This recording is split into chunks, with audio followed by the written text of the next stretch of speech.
Good afternoon, everybody. Welcome to Spiritual Discoveries with Angie and Friends. I'm really excited to be with you today.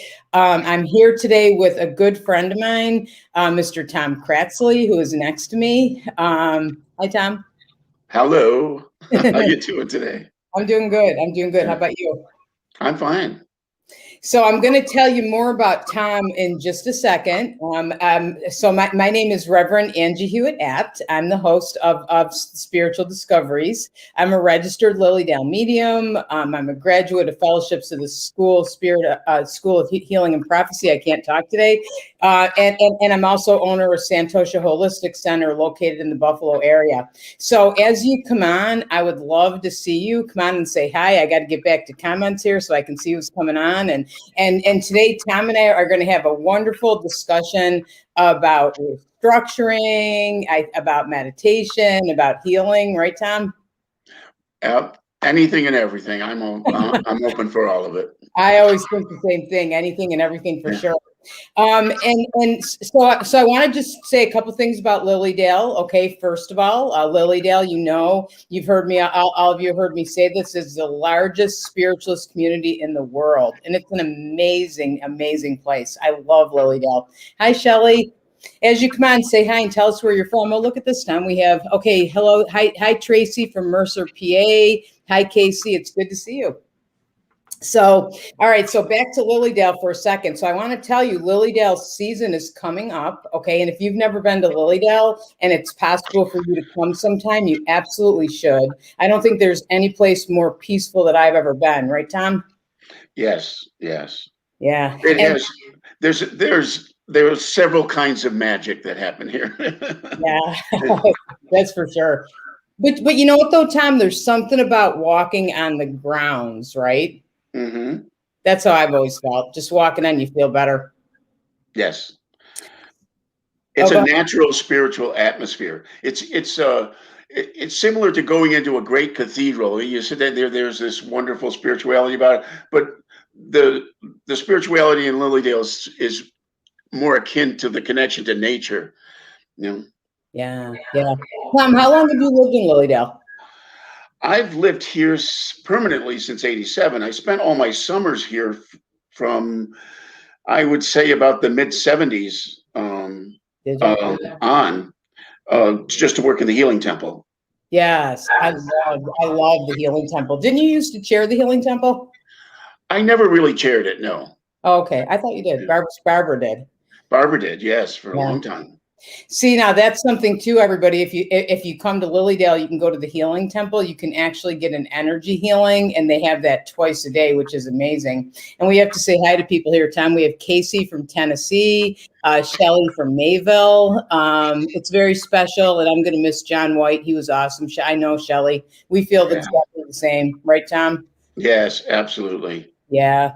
And then we have Deborah from Delaware, Jennifer. You miss Dale Grounds very much from Las Vegas, and Connie from Canada. So welcome, everybody. I'm really happy that you're here. So if you're just joining us, this is Spiritual Discoveries with Angie and Friends. And I want to tell you too, okay, so Lilydale's catalog is out. That's important to know. If you go on lilydaleassembly.org, you can download the catalog and you can take a look at there's events every single day, and there are classes. I think there's some days there's three and four classes a day. Okay. And all of the classes this year are being offered on Zoom and live, which is awesome. And in those classes, I have to tell you, now that there's Zoom, this is one of the good things that came out of the pandemic for a lot of people, for me, is that we could start using Zoom. And Lilydale offers courses all through the year now on Zoom, which is awesome. There's a couple other shows I want to tell you about. Oh, hey, we have Peggy from San Diego. I bet it's beautiful out there. Hi, Kim. It's good to see you. So different shows to let you know. I'm forgetting what I'm telling you. So every Friday is Spiritual Discoveries with Angie and Friends, and we're here at noon. And I almost always have somebody on with me because I love for you to get to know about different modalities of healing and different things about spiritualism. So I'm really happy to have. This is Tom Kratzley, who's with me, and he's going to be talking to you very soon. So Tuesdays at 8 p.m. is Colleen Vanderzijden's show, and that's Embracing Your Essence. And that's also Lilydale Blog Talk Radio, and she's on Facebook Live. We have Sharon Hill has Medium Monday, and that's Mondays at noon. And then Celeste Elliott is Wake Up to Spirit. That's Thursdays at 10 a.m. And then Wednesdays with Willa, and that's with Willa White, and that's Wednesdays at 10 a.m. So check out those other shows and definitely keep coming on Fridays, okay? Everybody, you all know, because I talk about this every show. Hi, Cheryl. It's good to see you. That I always talk about meditation, and I feel like meditation is the most important thing that you can do for yourself to connect to your intuitive side, to connect to your spiritual side, to connect to your higher self, and to feel better all the way around. So we're very lucky to have Tom Kratzley with us today because he is one of the best guiders of meditation that I've ever heard. So I asked Tom if he would guide us in meditation today, and he said he would. Okay, so I just want to describe briefly what we're about to do, and it's essentially a self-healing meditation. We're opening ourselves to healing energy, and the metaphor we're using is a flame of love and light in the heart to start with, and I think that's all you need to know. Except I really encourage you to, when you're doing this, don't just try to keep it out of your head and envision it actually and feel it actually in your heart space. I think you'll get the most out of it if you do that. So as we begin, just close your eyes and take a couple of deep breaths, allowing your energy and awareness to settle in your heart, in your chest, in your body. And as you do, pay attention to your heart space, imagining there a brilliant flame of the purest light and love. Feel the warmth of this flame. And with every breath, this flame grows brighter. It brings forth more warmth, a greater sense of peace, a greater sense of openness and acceptance within your heart.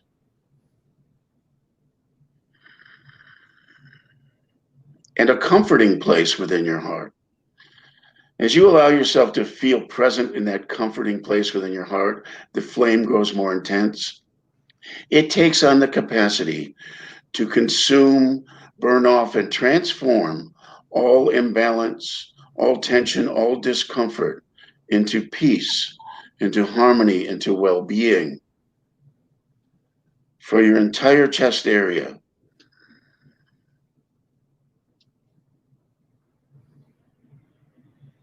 As the flame intensifies and expands, it fills the entire trunk of your body.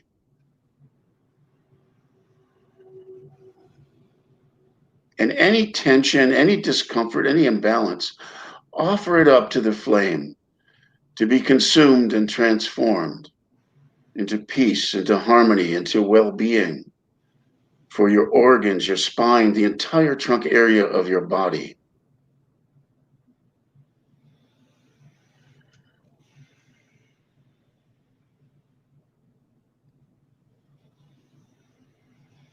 And it now reaches down into the legs and feet.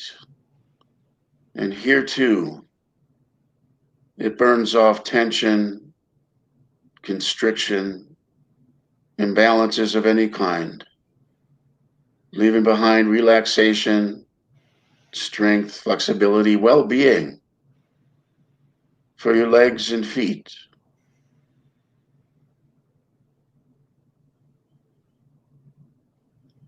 And then it reaches now across the shoulders, into the arms, hands, and fingers.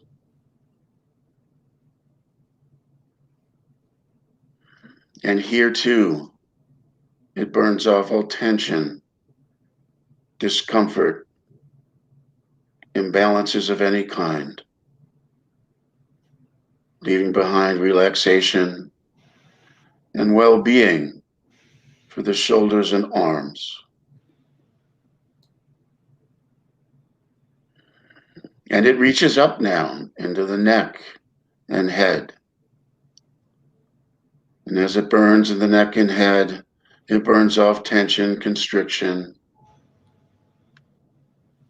discord, imbalance of any kind, leaving behind relaxation, well-being for the neck and head.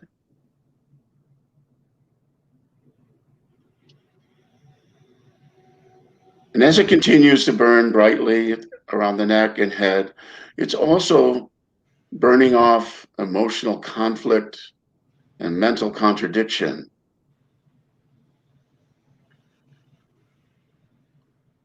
And as it does, it leaves behind peace of mind and clarity of thought.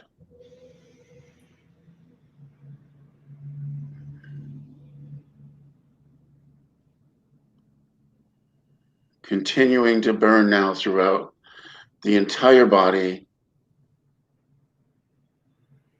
burning off any residual discord or tension,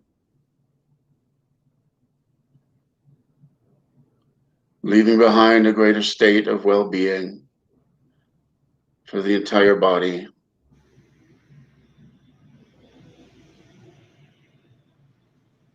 And let yourself continue now to feel the radiation of the intensity from your heart space, how that love and warmth and healing of that intense love is bringing balance and well-being to your whole body.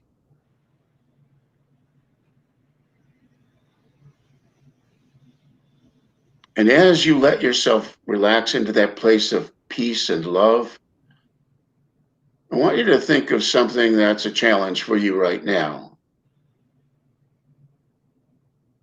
And nothing for you to do but to be aware of the challenge, but primarily be aware of the love simultaneously.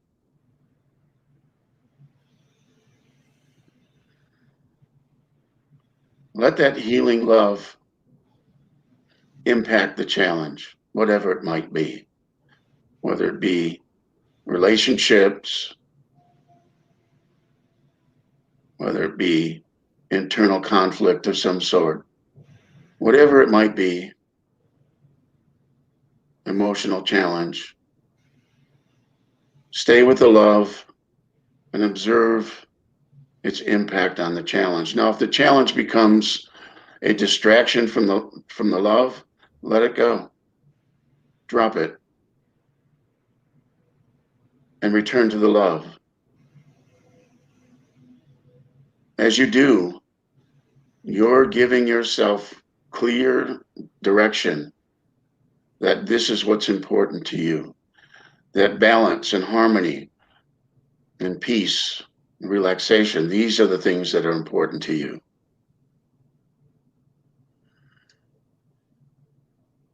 And as you do this, gradually what will happen is your relationship to the challenge will transform. Love will transform it.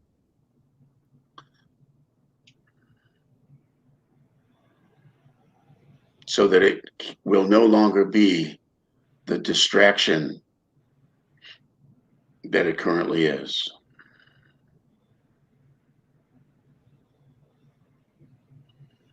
And once again, just be aware of that love. And know that that love that you're experiencing in your heart right now and that healing potential is there in every human heart. May not have been fully awakened, but it is there.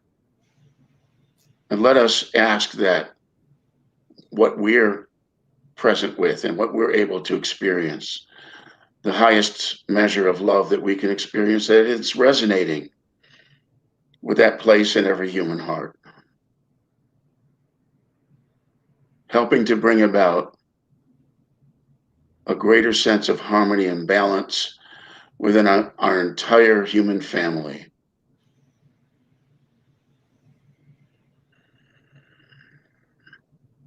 As we align ourselves with that love, of course, we're aligned with the Creator. We're aligned with Mother Earth. We're aligned with all the forces that seek harmony and truth and well-being in our world.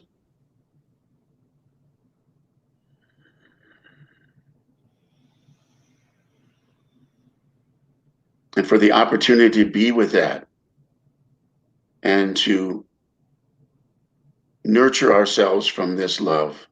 We say thank you, thank you, thank you, and thank you to all those entities that are continually working toward the benefit of humankind and Mother Earth.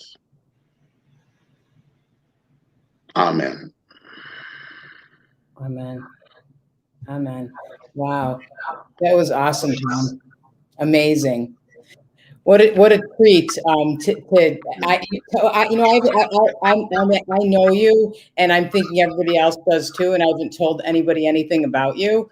I have your bio, or we can tell them. Well, can I say something first? I want to say something Yeah, relative to that meditation, because I think it's important that right now I'm convinced that the most important things that we can do are learn how to be in our hearts, but also the relationship to Mother Earth is critical at this time.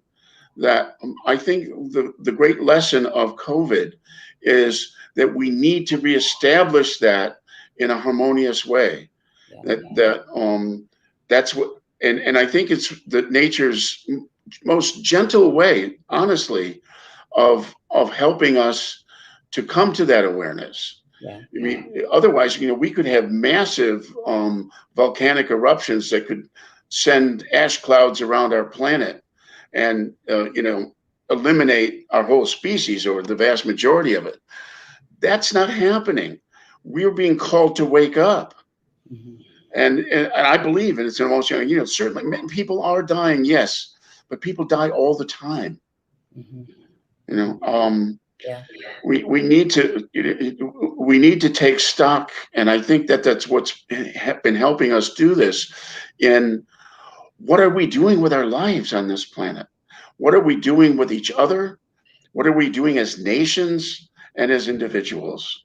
And I certainly had an enormous amount of time, and I believe everyone has had this chance to kind of reflect on that and see where we're at. And hopefully, as we come out of this, we're going to see a lot of new ways of humanity expressing itself in a harmonious way. I feel that too. And you know what? I'm so happy. That's actually what I was going to ask you to talk about this, because you were on Fellowship's Fireside Chat last week, and that's what you were talking about, was like love and kindness and our relationship to Mother Earth too, right? Yes. Oh, it's absolutely essential. And she's the wonderful thing I know about Mother Earth is this. I remember reading things in the past about how she was going to smite us because we're acting like nasty little children. And I remember having a walk on the path to the stump a number of years ago. And I was absolutely astonished by how much more life I was experiencing from the forest itself. And it's like, how can this be, given how we are as human beings treating the earth? And what I got back was a really wonderful download, is that if really I felt it was coming from Mother Earth, that she's going to keep giving until we wake up. Yeah. And all of the nasty side effects of our behaviors as a species, as individuals, the pollution, global warming, so many of them, our own creation. It's not Mother Earth doing it to us. She's letting us do it to ourselves until we wake up. Yeah. Until we wake up, we connect to love, we connect to kindness and appreciation, all that. Yes, absolutely. Yeah. That's really, like, to me, how we should be living. Like, there shouldn't be judgment, right? Because we're all here learning, or we're all, we're learning completely different lessons, and we can't judge. Well, yes, it's, but we do need to evaluate, what's going on and to make changes. Yeah. I agree. Yeah. I totally agree. Yeah. I loved what you said, and even in that too, about connecting to love, because that's true. Even if you have, like, say, a difficult situation in your life, right? The best thing to do is what we're saying is to send love to it. Yes, absolutely. Yeah, and that will transform. Yes.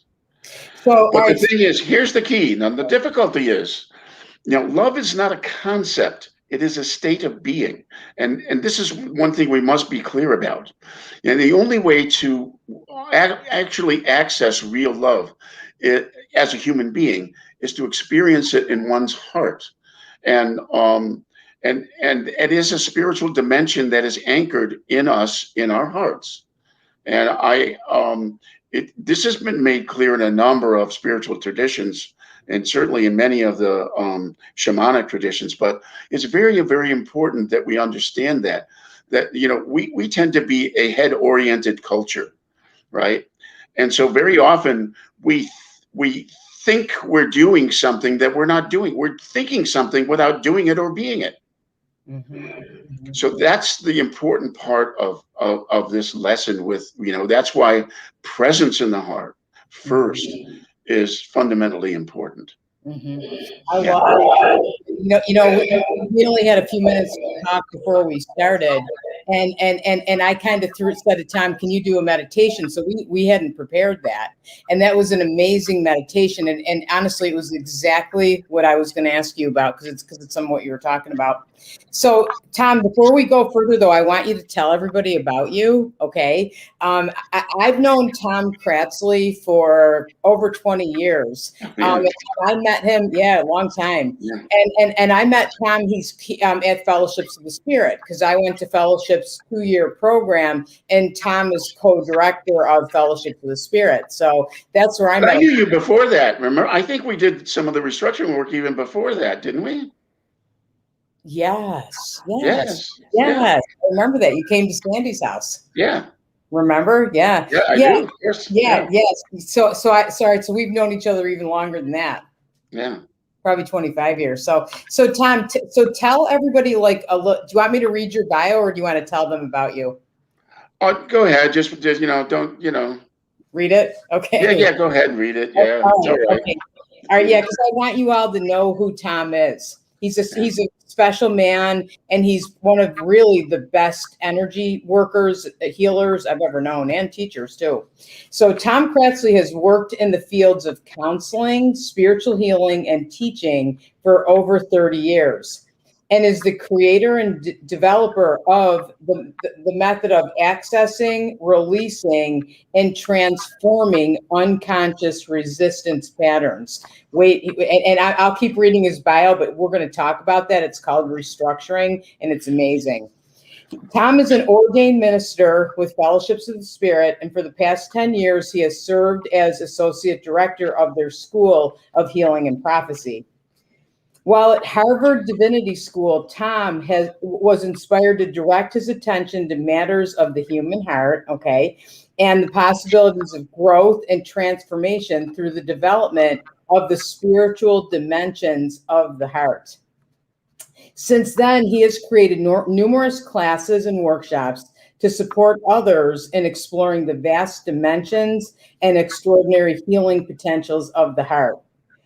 Tom lives with his wife, Ellie, and their daughter, Tara, in Lilydale, New York, where they operate Harmony House, a year-round guest house. It's an amazing, if you want someplace to stay in Lilydale this year, I highly recommend Harmony House. You'll feel like you're at home.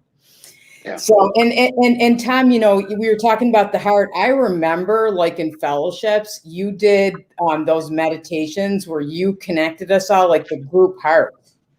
Oh yes, group energy. Yeah, that was during the 1980s when I was living in Boston. I was involved with a metaphysical teaching organization. It was called DMA, and I traveled around the country with them. And I developed some of my own work that I shared with people in the different cities around the country, and it was directed toward the concept of planetary consciousness. It's kind of connecting with Mother Earth, the essence of Mother Earth, and utilizing the group spiritual energy to make that connection and to support the changes in consciousness that are absolutely necessary for the world now. They were. I still love the memory of those groups and still feel like it helped me enormously. Um, every time that you get involved with any kind of a spiritual group, and for those of you who may not be involved, I highly encourage you to connect with a group of some sort where you can do meditation together of some sort, some sort of spiritual practice. Yeah. Now, what distinguishes the kind of spiritual practice in the work that I was doing was that it was clearly designed to blend the spiritual potentials of each and every person in that group um, to a higher spiritual collective being, and working from the collective being. So becoming more conscious of the collective potential and working with that in a healing format. Very powerful stuff. Oh my God, so powerful. Kind of go heart to heart in the circle, and it was so powerful. You could really feel that connection, and then feel the connection to the higher self as well. Yes. Yeah, I love those. I love those. Are fantastic. Tom, there is something like you're talking about, like being part of a spiritual group, and there is something right now. I feel like we need it more than ever. But there's something also about meditating in a group that the energy is so powerful that way. Well, there's and then there's two levels of that. You can meditate in a group, and it amplifies the energy when you're meditating, even if you're only meditating within yourself, right? But if you take the opportunity to consciously link and connect with the higher self energy of everybody in the group, that is an exponential magnification of spiritual energy. Yeah, and that's the kind of phenomena I've been working with, and I love it. It's been a teacher for me. Yes, I remember that. That's exactly what we did. So, okay, so let's talk a little bit about energy healing and energy work. Okay. You're awesome at that too. Well, it's for me. It's almost a philosophy. It stems from a philosophy, and my philosophy of healing is simple. It's this. It's that it's an ever-present, constant reality. And that it's if you want to be present with healing, you just shift your consciousness and tune into it, or just be, and be available to it. And almost it's kind of like a surrendering thing. You surrender to it. It's like this is something beyond anybody's capacity to conceptualize, right? And in simple terms, it's easy. I think it's easy to understand this, that you, even your own body, you are not in control of it entirely, right? There are certain things that you have conscious control over, right? But the myriad processes that take place within your body, I mean, millions of processes all the time. Your mind can't possibly contend with that. No, absolutely not. There's no way. No way. Yeah. But you're kind of saying that we can sort of help in the healing process of ourselves by connecting to higher consciousness. A state of consciousness, just accepting the fact that there is well, for me, some people say it's a God, a divine, but there's an infinite force beyond yourself. Yeah. That's making things run, for God's sakes. It's like and to me, that's the simplest. Even if you're a devout atheist, and there's many of them around, more and more these days, but and they would say devout. No, yeah. They think it's only because they think they have an answer. Yeah. To everything. And that the answer is everything's physical. That's their answer. But you can. No, I hear you. Yeah, go ahead. Yeah. But but they're devout in the way they pursue that. Everyone has some kind of ground of being, and this is like I often work with this with the restructuring process. But everyone has a ground of being. You determine it in your own ways, given your childhood experiences, your social background, ethnic backgrounds, all these kinds of things. It's like each person establishes their own. We all live in great fantasy worlds, by the way, and it's like it's amazing. Yeah. And I think part of the spiritual, the whole spiritual path is examining your fantasies and letting go of the things that are ridiculous. Yeah. Recognizing that they have no true meaning. That's great. Tom, we keep on talking about restructuring. So I think that we should talk about that, because everybody's probably going, what is that? That sounds like something interesting. So tell about restructuring. It's a counseling. It's a counseling modality that I put together in the early 80s. I spent about 10 years working in psychiatric hospitals. Well, actually, maybe more like 12 or 13. In here, and it's about 3 of them in Boston area. And one of the things that I was very disappointed with the level of therapy at that time. Almost all therapeutic intervention was either chemical or what I would call descriptive. Like psychology was really good at describing what your problem was, but it wasn't very good at the time at helping people get past it all. And it seemed to me that the best that people could come up with back then was coping strategies. So you couldn't transform, but you could cope with your misery. I go, that didn't suit me. No. So, as I kept searching for different modalities that might help. A couple of things I explored. One was that metaphysical organization I got involved with. They dealt with the creative process, and Robert Fritz had put this together, and he's written a couple of books on it. But basically, how we create what we create, and how to create in different ways. But he didn't really get into uncreating, but he got into, moving forward and searching and creating more effectively what you wanted to create. Wonderful. I learned enormous amount from Robert. Anyway, it was that. And then Roberto Assagioli's work, he developed a process called psychosynthesis. What psychosynthesis did was and it wasn't very different from a lot of other modalities in terms of the description. There was self-conscious, subconscious, and superconscious. Okay. But the most powerful thing I got from him was that the way to the superconscious, on our spiritual journey, is through the subconscious. Okay. And I didn't like that, but I had to acknowledge that it was true. Okay. Well, what does that mean? That means that you can't get to the apex of your spirituality without sifting through your garbage. Yeah.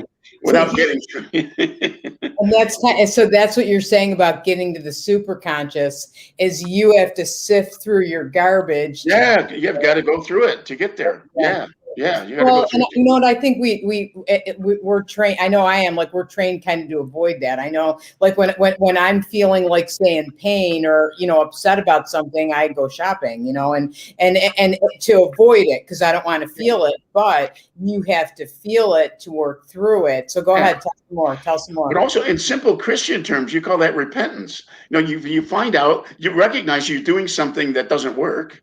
Yeah. And you acknowledge it and let it go. Yeah. Yes. That would qualify for repentance. But as soon as you let it go, it's like you are on a different track. And grace is automatic at that point. It's like that power, the transformational power, comes from recognition and letting go of what doesn't work. Yes. Hey, Tom, tell your quote about grace, since you said grace, and then we'll get back to that. Well, I was given an assignment when I was in divinity school, and the particular class I was in, of course, everyone was given the assignment. We were given a list of kind of spiritual terms, and asked to come up with our own definition, do some soul searching, come up with our own definition for it.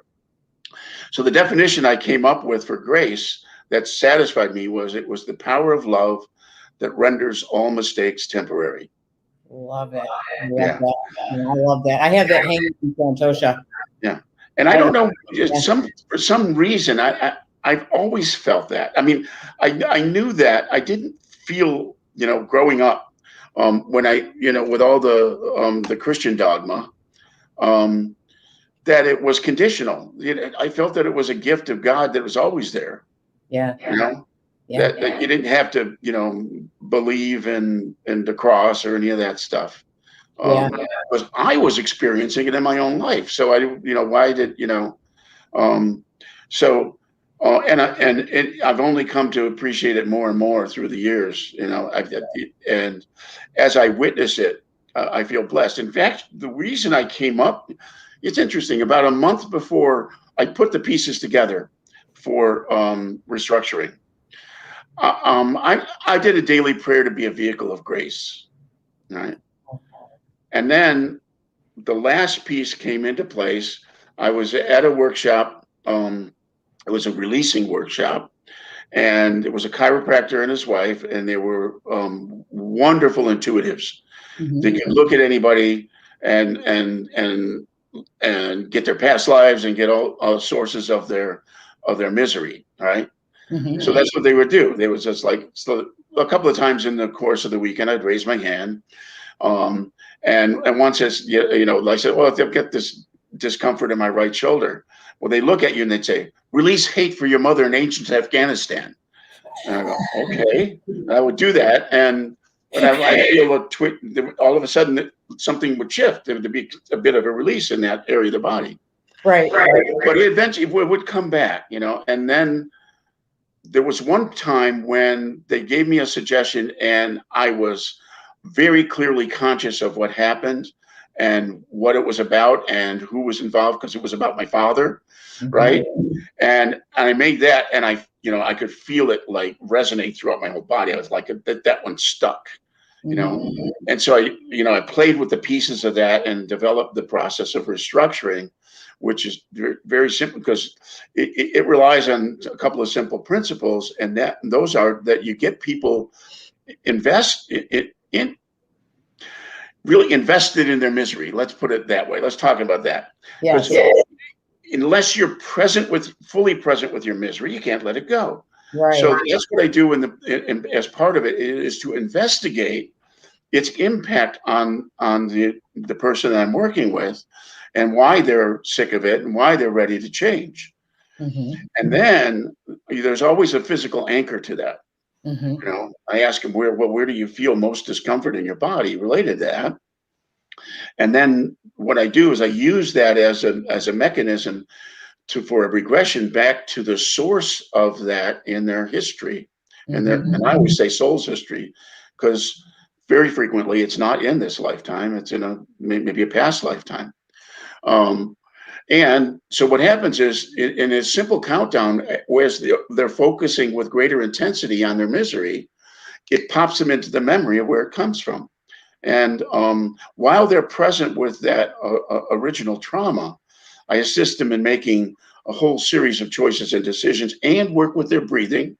Because as they're working with their breathing, they're engaging in the physiology of it as well.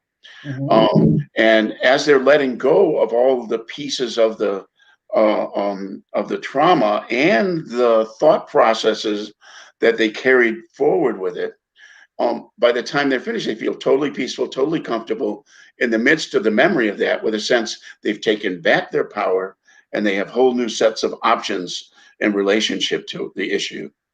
And it changes everything, because it does. Because I remember, Tom, when we talked about this earlier, when you came to Sandy's house, I had you come and I don't know if you even remember, but just 25 years ago, but I was afraid to do readings, and no matter how much learning I was doing, and no matter how much, people were telling me I was doing a great job, I couldn't get past the fear. And I talked to you about it, and you said, we should do a restructuring. I'll take you back to the pain, and I kind of thought, I don't really want to go back to the pain, but Well, nobody does. yeah, but you were 100% correct because you took me back to that, had me feel it, and then took me back to the anchor, which I don't feel I would have gone back to if I wouldn't have felt that. And there I was in a past life, in the Salem witch trials.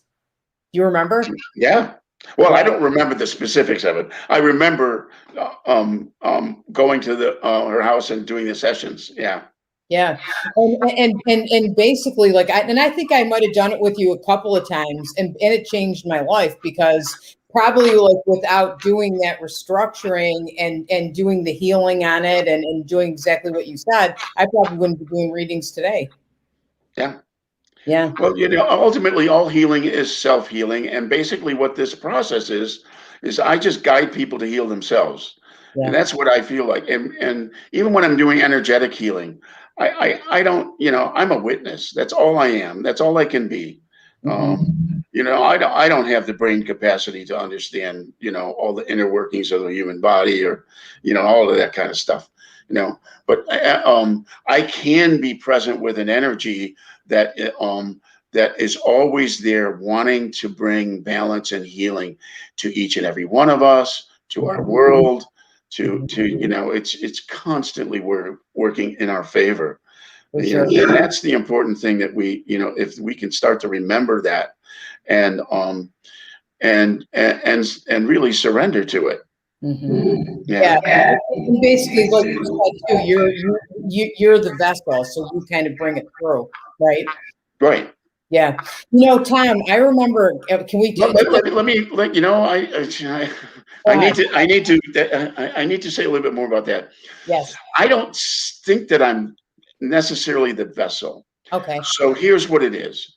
Okay. I think that what I am is a resonance anchor, which is a very different thing. That if I allow myself to be attuned to, let's say, the higher self of a person that I'm working with, and everyone carries with them the blueprint for their well-being, and the Mm-hmm. blueprint for their well-being and divine guidance, then what happens is that's all I'm paying attention to, and that then modulates the energy. But what it does is it creates a resonance that they're more likely to respond to, because it amplifies the frequencies. Yeah. And that's basically what I believe is transpiring and happening. Yeah. And like you said, to heal yourself is a natural process. Yeah. Yeah. But with the restructuring, the magnificent part about the work for me is it's everyone's kind of like a blessing, and they're all different, and each one's a puzzle. But it's also a multidimensional process. It's not just a mental process. It's a process that takes place mentally, emotionally, physically, and Mm-hmm. spiritually. So, I think that's the power of it, and it's a very integrated approach. Mm-hmm. Mm-hmm. For sure. Tom, if somebody, like, as I'm listening to you talk about this, I know I'm coming for another. I'm going to come for another one because I need to let go of some more things. And I can see Karen. Karen Sully's our helper down there, and I can tell just by looking at her face. We've been talking about this. So Yeah. you do these sessions. Like if somebody were interested or they wanted to release something or change their lives and go forward, because I feel like that's what it did for me. So talk about the sessions. Well, I do sessions over the phone.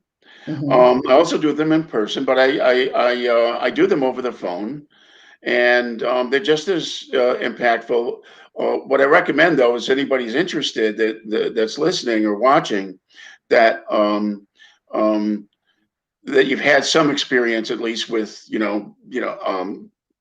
personal growth. You're probably not even watching this program unless you have. Yeah. Yeah. But also that you're quite aware of something that's a problem and a nuisance that you're sick and tired of and you want to change. Mm-hmm. And that's the great motivation for getting this kind of work done. Mm-hmm. So that's what I recommend. And I suppose somehow, I have a website, so Oh yeah, yeah. So Karen. you just look my name up and go to my website. It'll have information on if you want to schedule an appointment and that sort of thing. Yeah, I will eventually have PayPal. I'm going to try to get that this weekend. That's one thing I'm behind on. I'm very poor at publicizing myself and my work. I know. I'm more interested in just doing it, but Yeah, I know. I know. I mean, yeah, you got to get the word out there. That's why you yeah. have to get Karen. See, I'm not good at that either, but I have Karen who helps me. So, and so Tom, I took because you also teach restructuring, and I thought like when I learned restructuring from you, it's a lot of you practice. So I felt like just in that class, I released so much too, and I Oh yes. know how to do it too. So yeah, are you teaching it this year? Well, the plan is, certainly depending on what COVID is. I mean, you certainly the intensity of this work, you couldn't do it in the midst of all the COVID restrictions, but it is planned for Columbus weekend. We do it every Columbus weekend at the fellowships, and I'm looking forward. I'm just like I got my fingers crossed. I'm hoping that and praying that we go beyond masks at that point and we can meet in person and do a training. Yes. But what happens in the training is certainly you get the methodology and understanding of what it is. You have an opportunity to experience and see a session probably 5 times during the training. So you conduct 2 sessions, and you're the subject for 2 sessions, and I do a demonstration session, but also I do a point by point description of what you do, when you do it, et cetera, and all that. And so it's it's an amazing class. I love doing it. Again, what's more magnificent than to be around transformation? It's you feel blessed, and that's one of the things I do. When these sessions, and that's the beautiful part of healing. Letting if you're involved in healing, you feel blessed yourself. You do. And I felt like when I walked out of that class, I think I've taken it a couple times, your restructuring, and that's exactly how I felt when I left. I felt lighter and I felt blessed. Yes. Yeah, it's excellent. Yeah. There's actually I'm just looking to see if we have any questions. Because people are asking your last name again. I just put Tom up. Actually, I should put this one up. So, there's Tom's last name right there, and that's his website. Everybody that I just listed it. Let's see, and people are just saying, Patricia Bell. Hi, Patricia. Tom is a fabulous healer and teacher, and I 100% agree. So yeah. So if you're interested in restructuring, I would absolutely take a look at Tom's website, because I will say to you, it changed my life. It really did. So yeah, like I say, it's been a blessing, since, and it was interesting. And I'd say that, and I sometimes leave that out of the description that I did have a daily prayer to be a vehicle of grace, and then the pieces came together. I'm sure there are other ways of doing it, but and thankfully, therapy and psychology has progressed enormously since I put this together. I mean, there are methodologies that work really well on a lot of stuff, and then trauma has become a major focus. It was never really an issue before. They were just like personality and all that, but now it is. It's become, I think, one of the main focuses of, and I'm talking about mainstream psychology. Mm-hmm. Yeah. Is saying it's not about coping with it. Oh, I'm noisy when I talk. I turn my volume down. But I think it's about it's transforming it. Transformation, yeah. Transformation is really what you want, And I remember like years ago, I have RA, and I was diagnosed with RA, and I was surprised when I went to the doctor. They wanted to give me the medications to cope with it, but not to look at like, say, what, why do I have it? Why did I have it? And I feel like that's important. Like you can do that in restructuring, or that's important, I think, to do all the way around. And we don't do that in our society. Yeah. So Tom, I wanted to ask you about this too. So a couple more things. Okay. Talk about a little bit about healing with the elementals, because I have to tell you, and I may have told you the story before, but I remember like learning green pepper healings from you. Oh, And yes. Yeah. like going to Florida and my mother saying, you need to help heal your stepfather. And I said, okay, I'll come down to Florida, Mom, but you need to buy some green peppers. So, and she said, for what? And I said, because it'll work. So talk about that. Well, there's a Lilydale story behind that particular methodology. I've improved upon it and a lot of other things since, but that again was sometime in the 1980s.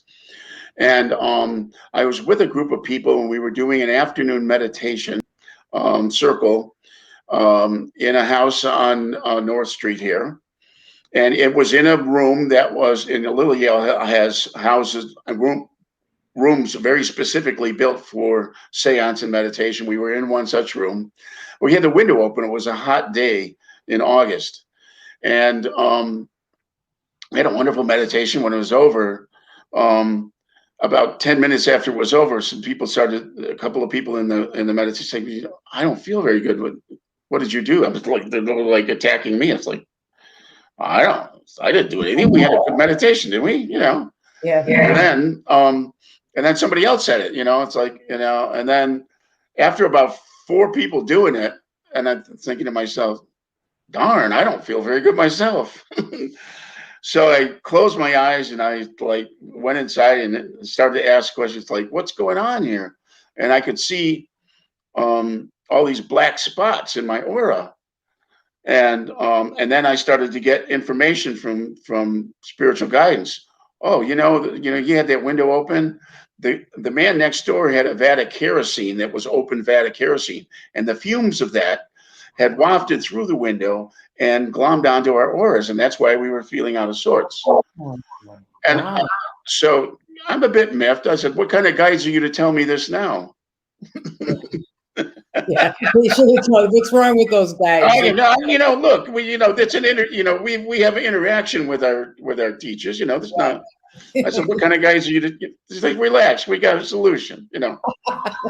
Relax now. Yes. Yeah. All right. I said, well, it better be a good one. Yeah. So they said to me, and somebody else had simultaneously gotten this, and they said, well, take a fresh vegetable, preferably something high in vitamin C, and we want you to comb your auras with a specific intent that you're pulling out the toxicity that you got from the kerosene. So it didn't take almost no time at all. I mean, we did it in like, I don't know, 30 seconds each person, and it was like immediately gone. Wow. So basically, they used it as an opportunity for 2 things: to say, make sure your environment is really clean and clear when you're doing, high meditation. Yeah. And secondly, here's a teaching opportunity. Here's an opportunity that you can use this kind of thing, possibly in the future. I always do this when my guidance shows me something that I haven't seen before or don't know about. I always ask, is this a one-time deal? Was this only for here? Or is there a principle that I can learn from and kind of replicate? So in that case, there was a principle that I could learn from and replicate, and I gotten better with it as time goes by. Because one of the things I've become aware of is we're interacting and utilizing the life force that's still there in the pepper to work with us to connect with the elemental energy that is unwanted, in the aura. So we just, tell it, invite it out.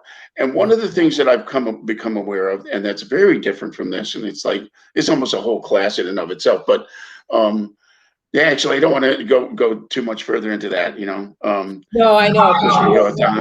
I mean, there's so much learning. I mean, spirit sometimes it jumps into like, but the sound when I do the sound healing, I never want to do sound healing. It's just like, it just happened. Spirit just pushed me into it. I do a thing called energy triangulation. I don't know, that was like came out of the blue. I'm just sitting with a friend one day, and they said, "Okay, what we want you to do is, find points in the aura, work with these points in the aura, and then and then when they get connected, the thing will just go away." And it did. It worked. You did. Oh, I remember learning that from you, Tom. Yeah. You got a question here. Where is it? Oh, Karen, did you see that question that was about how often? It just disappeared. Okay, Kat. Hi, Kat. Okay.